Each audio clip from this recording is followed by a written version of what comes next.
Hoje vamos falar sobre a macabra e clássica história de um rapaz que jogou The Legend of Zelda, Majora's Mask. O que deveria ser um momento de descontração e nostalgia acabou virando sua vida de cabeça para baixo. O jovem, que se auto-intitula como DJ do Zabu, conseguiu uma versão estranha do jogo. É possível que uma trágica história real possa ser transferida para os personagens de um jogo? Bem, ao que tudo indica, a clássica história do cartucho foi criada pelo escritor Alex Hall. O seu alter ego, de jeitos, Abu, é o resultado de uma intensa inspiração em creepypastas de 2009, aliando narrativa, truques de codificação e evidências em vídeo. E se for verdade?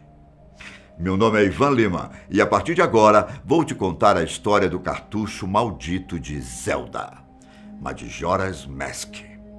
O relato original foi postado no website 4chan, que permite publicações anônimas dos usuários. O acaso nos pega de surpresa e não há nada que possamos fazer para impedi-lo. O jovem Matt, ou DJ do Zabu, estava passando por uma época feliz. Havia se mudado para um dormitório do colégio e, por sua vez, ganhou um velho Nintendo 64 de presente. Depois de tanto tempo, ele poderia finalmente jogar os clássicos da sua infância.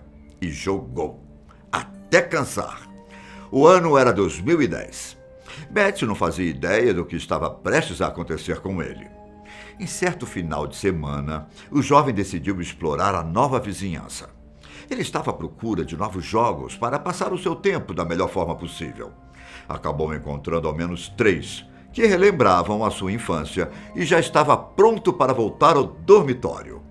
Mas a última casa das redondezas chamou a atenção de DJ do Zabu. Ele se sentiu quase que hipnotizado a ir até lá. Saiu do carro, chegou perto da calçada e se deparou com um senhor de idade. Ele tinha uma aparência, no mínimo, estranha. Olhos estáticos, tranquilo e ao mesmo tempo ansioso. Parecia estar esperando pelo rapaz. Como isso era possível? Entre um breve sorriso e outro, perguntou ao jovem Matt o que ele tanto procurava. Queria saber se você não tem algum jogo antigo para me vender, disse o rapaz, que tentava não encarar o olho cego do senhor. DJ do Abu, por um momento, não sabia o motivo de estar perguntando aquilo justamente para o idoso. Era óbvio que ele não teria nenhum jogo à venda. E a surpresa veio. Claro. Tem alguns numa caixa velha. Espere aqui, que eu vou buscar um para você, disse o senhor de idade. Em poucos instantes, o homem voltou da garagem com um cartucho na mão. Era um cartucho como outro qualquer, exceto pelo nome, Majora's Mask, grifado logo atrás.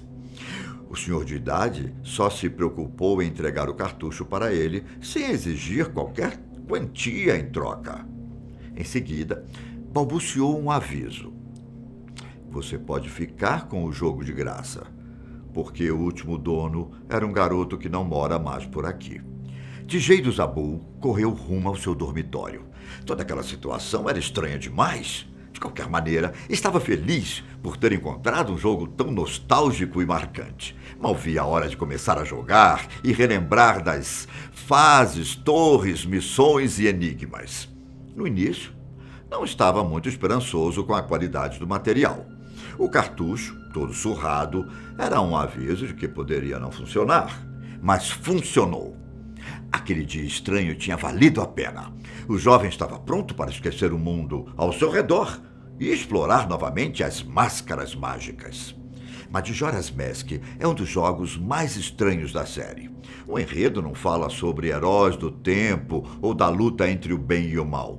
Em vez disso, temos um demônio brincalhão da floresta, fadas traiçoeiras, viagens no tempo e um vendedor de máscaras mágicas. Ainda assim, era um clássico para DJ do Zabu. Tanto é que mal chegou no dormitório e já fez questão de colocar o cartucho no Nintendo. Ele queria esquecer tudo e todos, focando apenas naquele momento. No entanto, ao pressionar Start, o jovem se deparou com o progresso de um jogo salvo. O nome do arquivo? Bem, só pode ser o jogo salvo do último dono, Matt pensou. Bom, de qualquer maneira, ele salvou o novo progresso do jogo, com o nome Link. E foi a partir daí que as coisas começaram a ficar bem estranhas. Isso porque as legendas e indicações de nomes se misturaram no jogo dele. Ora aparecia Ben, ora aparecia Link. Algo estava errado. Confuso e um pouco desconfortável com a situação, o rapaz decidiu apagar o jogo do Ben de maneira definitiva. Assim, os problemas com os nomes não voltariam a acontecer.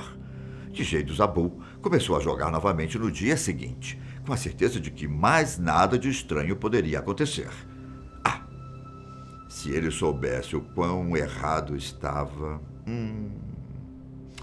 Será que ele faria diferente?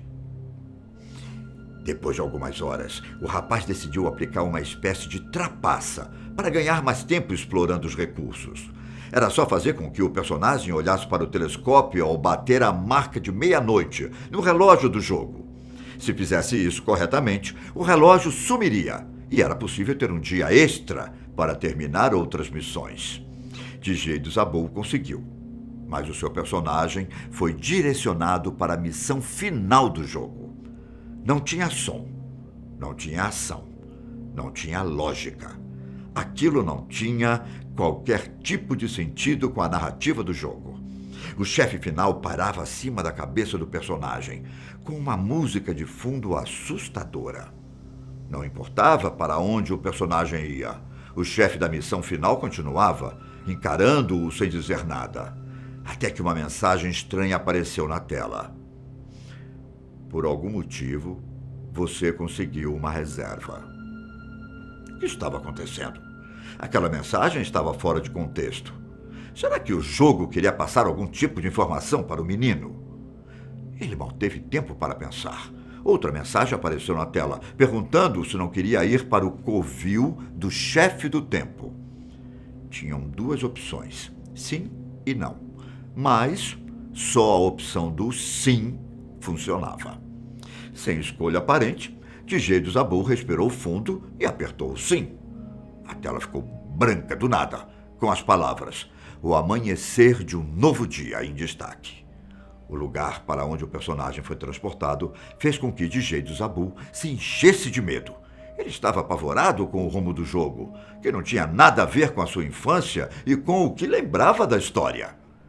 O rapaz foi dominado por uma sensação desconfortável. Algo estava prestes a acontecer. Algum novo personagem apareceria de uma hora para outra. Matt tinha plena certeza disso. A tela branca deu lugar a uma cidade fantasma, com uma combinação de texturas inacabadas. Na medida em que o personagem caminhava pelo novo cenário, uma música horrenda aumentava de volume. Além disso, uma risada, aos poucos, se misturou com o jogo. O jovem sentia-se perdido, mas não conseguia desligar o Nintendo 64. Ele queria ver onde tudo aquilo ia dar, mesmo que já estivesse se afundando em lágrimas de pavor. A sua estratégia era de sair da cidade fantasma, mas uma tela preta aparecia toda vez em que tentava fazer isso. O jogo sempre voltava para a mesma região, como uma espécie de labirinto infinito. Nesse ponto, era óbvio que o jogo não queria que ele saísse. Por isso, DJ do Zabu optou por uma estratégia diferente e inesperada. E se fizesse com que o personagem se afogasse no lago da cidade? Parecia fazer sentido para o rapaz. E foi o que acabou fazendo. Ou, ao menos, tentou fazer.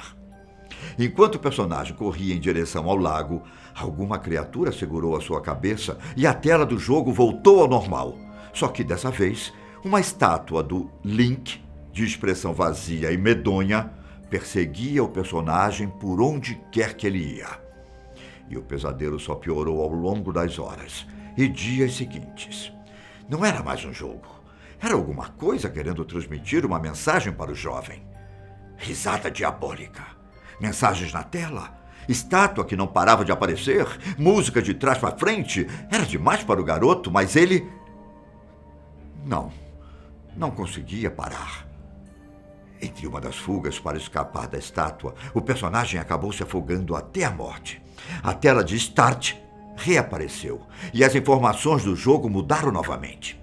Agora, existia outro progresso salvo com um nome bem afogado.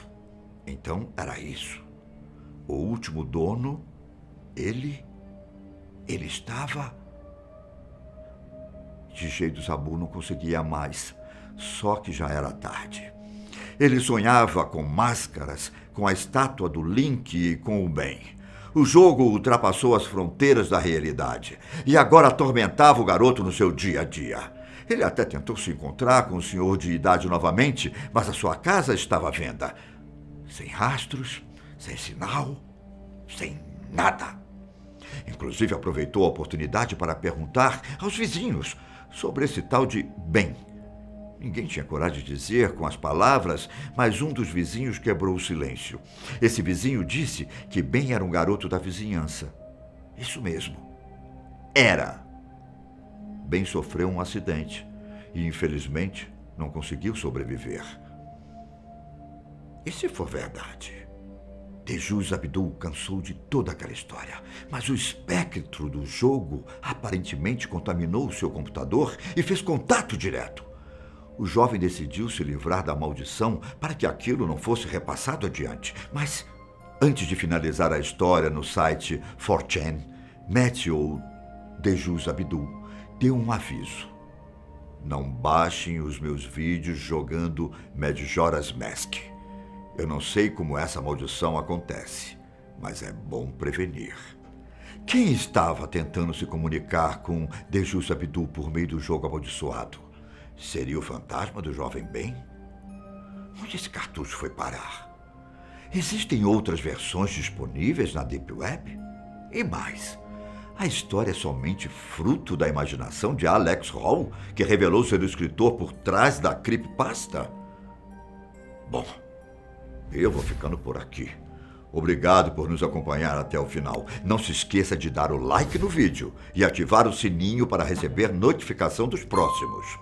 Um grande abraço e até mais. E se for verdade?